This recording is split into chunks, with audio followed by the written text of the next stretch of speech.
Alam nyo ba guys, ang dahon ng kalabasa pwede siyang lutuin, hindi lang yung kanyang bunga. So, tingnan natin kung saan namin to ilalagay.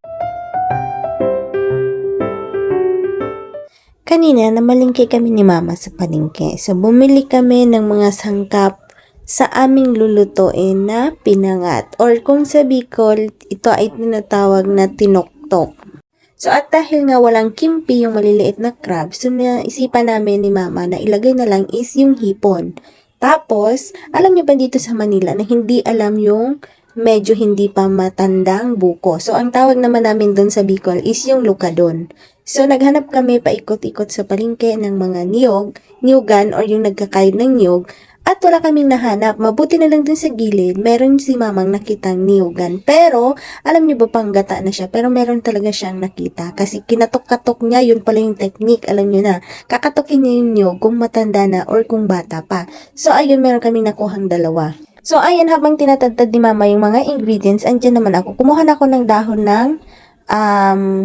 ng kalabasa. Pero na-ready ko na yung dahon ng laing kasi bumili kami doon sa kapitbahay kasi ang gaganda ng mga laing nila. So, dinaanan namin, binili lang namin, 10 piso. So, ilang peraso lang yan. So, ayun, habang tinatagtad ni mama, ako naman hinugasan ko yung dahon ng kalabasa na kinuha ko.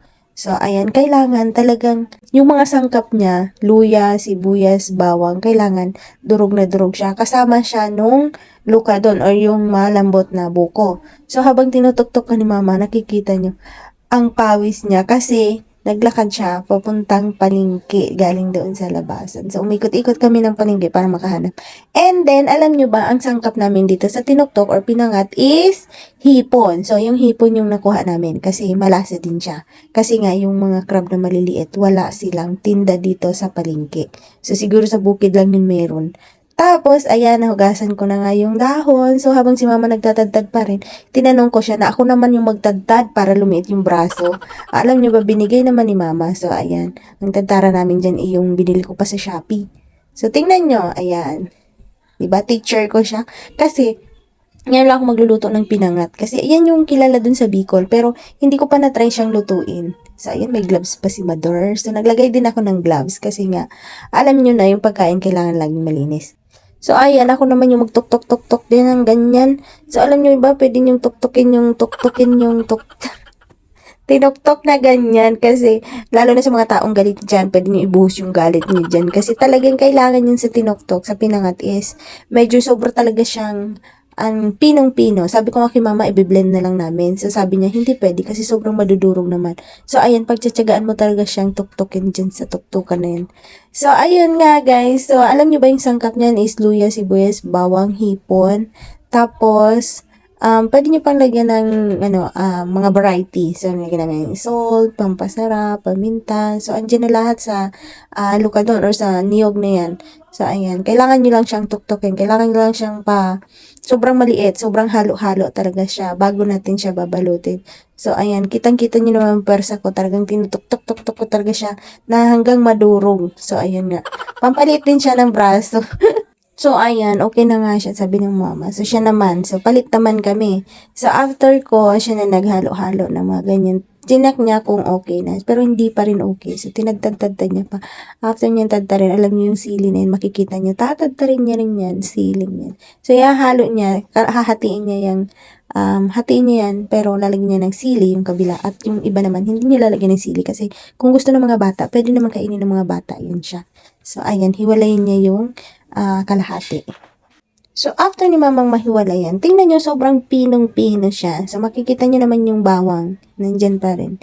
Sobrang pino na yung niyog niya. So, kailangan pag binalot siya, halong-halo yung mga sangkap dyan sa ibabalot. So, ayan, tinagtad na talaga ni mama yung sili. So, alam nyo naman yung mga Bicolano, love talaga yung mga maanghang. So, ayan, sige pa, tad. Sabi ko sa kanya mag-gloves kasi, alam niyo, pag hinawakan yung sili, tapos naghawak sa mata, so, yun, masakit yun, di ba?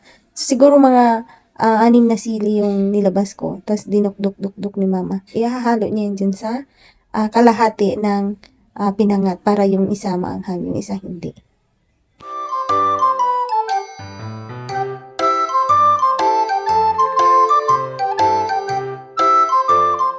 So, ayan nga, tinatalian itong pinangat. Kinaganap si mama ng pantali. Alam niyo bang pinakita ko? lubid. Ayan, kaya siya natawa. Pero ang hinahanap niya talaga yung straw na galing dun sa sako kasi maliit lang dapat yung pantali. So, ayan, hinalo-halo na ni mama. So, yan yung hindi maanghang. At ito naman yung may sili. So, hinalo niya talaga yung sili para manuot siya dun sa pinangat. So, pagkahalo niya, bago namin siya babalutin. So, ito nga, babalutin namin siya sa dahon ng laing. Tapos, syempre, nagpaturo ako kay mama. So, tinuruan niya din ako para lang gumagawa ng balisok. So, yung binabalot sa dahon. So, kailangan maganda yung pagkakabalot mo kasi pag pangit, uulitin ni mama. So, kailangan ganyan. So, tinignan ko muna siya bago ako nagbalo. So, ayan. Tingnan natin kung ilan ang magagawa namin. So, ayan. Tatalian talaga siya isa-isa para hindi siya magbukas pagka niluluto na. So, ayan yung tali na kinuha ko dun sa sako na bago. So, ayan. May paribon-ribon pa si mama. So, dyan ako tumulong. So, tinulungan ko siya at tinanong ko kung bakit meron siyang nakalagay na mga, yung stem ng laing. So, sabi niya, para daw may palatandaan kung alin yung maanghang at kung alin yung hindi maanghang. So, ayan nga, yan. 1, 2, 3. So, 3 yung hindi maanghang para alam niya kung alin yung pipiliin. Pero alam niyo ba, kahit hindi walang palatandaan, pag binuksan niyo siya, yung sili, makikita niyo, sobrang pula-pula. So, makikita niyo naman kung alin yung maanghang. So, ayan nga, tinatalian niya na. So, dito na ako tumulong sa pagtatali. Kasi, nakita ko na siya kung paano siya talian. So, ayan. So, pinili ko yung may sili. So, yung may sili, lalagay ko siya is 4 na stem ng laing. So, ayan. Biniro ko si mama kasi para lang siyang unan. So, gagawa ka ng unan.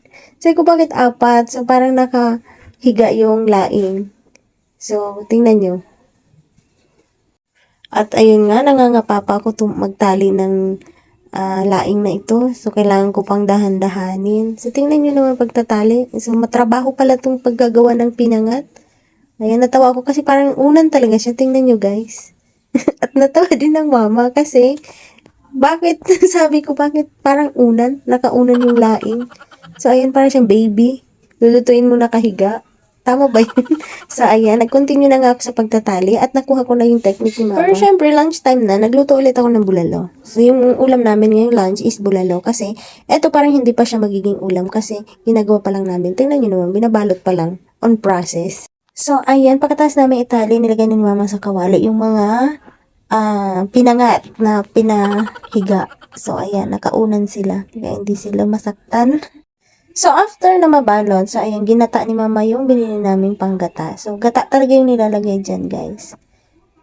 So, kailangan yung gata niya is half doon sa lulutuin para sobrang lutong-luto. Yung mga nasa loob ng dahon, tawag doon is pinangat. So, kailangan yung niyog lutong-luto din siya.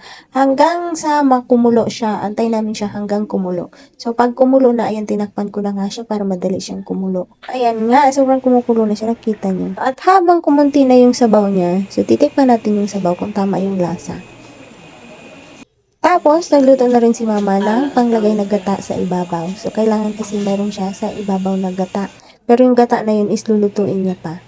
So, papakuluan ng konti, tapos lagyan mo ng konting asin para yung templa niya is maglasa dun sa pinangat. So, ayan, nilagay niya na nga sa ibabaw. So, malapit na. So, ayan, pwede na siyang tikman, pwede na siyang kainin. So, luto na yan siya, guys, pag ganyan. So, yan ang tinatawag na pinangat or tinuktok sa Bicol. So, alam nyo ba guys, nakahabol pa yan sa lunch namin. Kaya, ayan, habang niluto ko yung bulalo kasi sobrang matigas yung bulalo. So, ayan naman, naluto na rin siya. So, parang sabay lang siyang naluto. Okay, thank you for watching guys. Pag gusto niyo din magluto ng ganito, message nyo lang ako or lalagay ko yung mga ingredients dyan sa message. Thank you for watching. So, ayan, kumain na nga kami pagkatapos maluto yung aming mga niluluto, ang pinangat ng Bicol. Thank you so much!